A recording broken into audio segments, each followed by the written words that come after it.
Welcome back, ladies and gentlemen. This is the Bearable Bull here. And I got this aggressively average content for you today. And what is, in my personal opinion, the 10 reasons that I think XRP is about to go full-blown moon mission. First and foremost, let me remind all of you that I am under the impression that we are beginning this uptrend that we have been anticipating for quite a couple weeks now. XRP has bypassed the 50-cent mark. Let's see if we can hold and continue on this uptrend, as we're anticipating a lot of things. But in this video, we're going to cover a lot of the breaking news that has been happening in the XRP community recently, because it has been profound.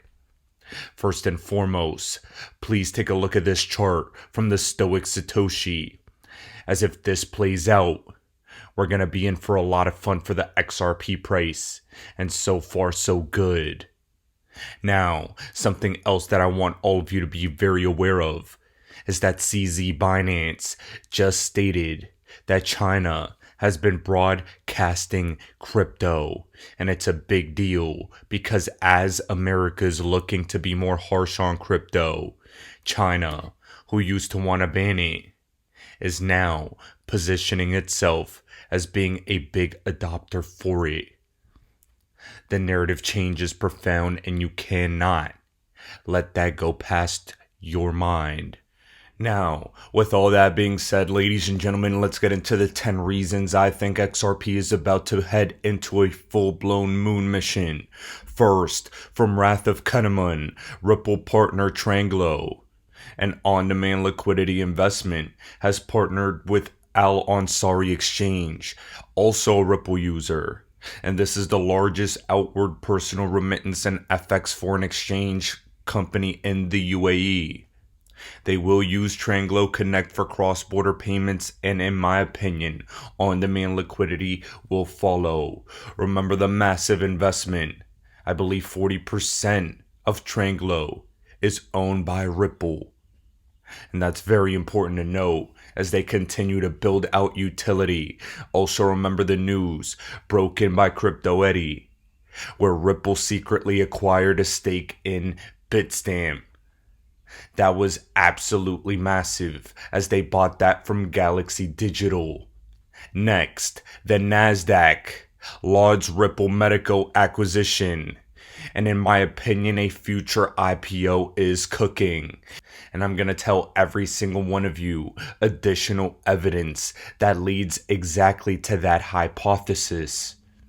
First of all, these are just some of Ripple's most recent investments. May 2023 Bitstamp, an exchange. November 2022 Keyrock, liquidity technology. November 2020 Thallo, carbon offsets. September 2022 Carbon Title, decarbonization platform. July 2022 Supermojo, a consumer lending NFTs platform. June 2022 Axiology, tokenized securities. March 2022 Hex Trust, bank grade custody. March 2022 Chim Money, a digital asset cloud platform. And you can see the rest of these on the screen.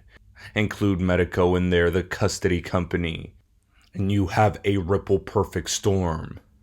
It's one of those moments when all of you need to understand a ripple eventually will turn into a flood. Next up, a big reason why Ripple, in my opinion, is about an IPO and this case is almost over, is because Ripple has recently acquired Medico. They launched their central bank digital currency platform and hired an ex-Amazon CFO. And here, this is an article discussing what are the major steps you need to take right before an IPO. And the number one reason is to have a great CFO in place. A CFO is critical to any late stage company.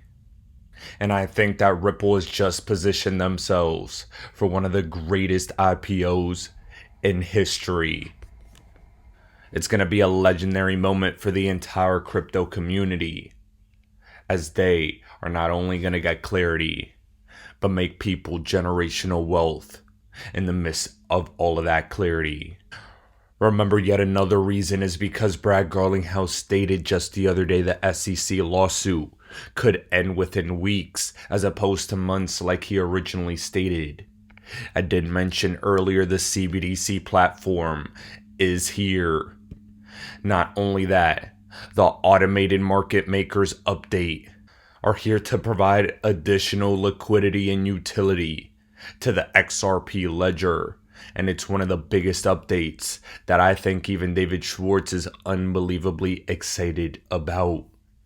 Next, we see that Ripple opened a new office in Dubai, as they're expanding not just overseas, but also making sure that post-lawsuit in the United States, they have everything ready to go.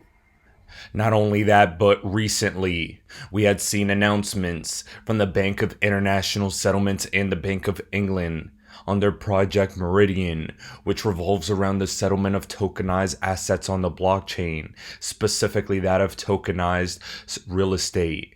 And it's being speculated, due to Ripple and the Bank for International Settlements Project Polaris, that Ripple's XRP may be involved some way, shape, or form as well. Also remember that Ripple has been testing with the Bank of England for years. And at the exact same time, with the release of their CBDC platform and their inclusion in the Hong Kong Monetary Authority's Hong Kong Dollar Pilot Program, I think they're playing a major role in the real estate tokenization trial run. We all understand that Hong Kong is opening their doors to become a major crypto hub in the month of June for both retail and institutional clients. And with what I stated in the beginning of this video, with China ramping up their narrative of being more pro-crypto, we all need to know that Hong Kong is kind of the innovative trial stepping ground for China. None of this is coincidental. All of this is synchronistic, and I want all of you to get extremely excited about it. Finally, guys, yet another reason why I believe wholeheartedly that XRP is going to explode is one of the more under the radar massive technological updates that has been going on with XRP. Crypto Eddie posted this interview titled XRP Rising the New Codius Hooks and Evernote Smart Contracts to Challenge ETH. And in this interview, she discusses Evernote.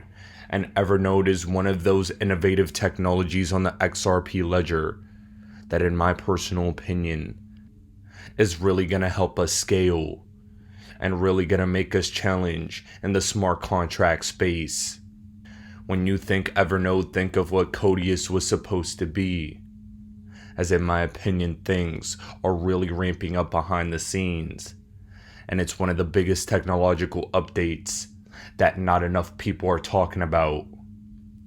I'm going to play a few minutes of this interview to cap off this video for today.